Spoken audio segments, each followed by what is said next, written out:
Plus d'1,5 million de Sud-Africains se préparent à reprendre le chemin du travail. Ce jeudi 23 avril, le président Cyril Ramaphosa a annoncé un assouplissement progressif des mesures de confinement à partir du 1er mai. Mais cette reprise de l'activité professionnelle implique un protocole sanitaire rigoureux. Le port du masque devient par exemple obligatoire. Un protocole sanitaire devra toutefois être scrupuleusement respecté, notamment un dépistage quotidien du personnel. Malgré une augmentation du nombre de cas de Covid-19 ces derniers jours, l'Afrique du Sud a tranché. La reprise de l'activité économique est capitale pour le pays qui est une nouvelle fois entré en récession au dernier trimestre de l'année 2019.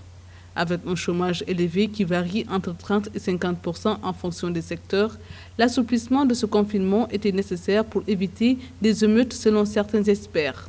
D'ailleurs, en rapport avec la pandémie du coronavirus qui impacte négativement sur l'économie sud-africaine, il convient de noter que le rand, la monnaie sud-africaine, a perdu 30% de sa valeur.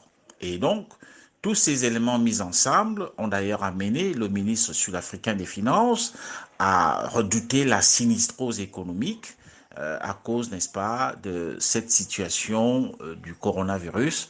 Et donc, c'est ce qui peut expliquer aujourd'hui le fait que l'Afrique du Sud décide, n'est-ce pas, malgré le fait que le chiffre est en hausse, décide donc le déconfinement pour des raisons beaucoup plus économiques et financières.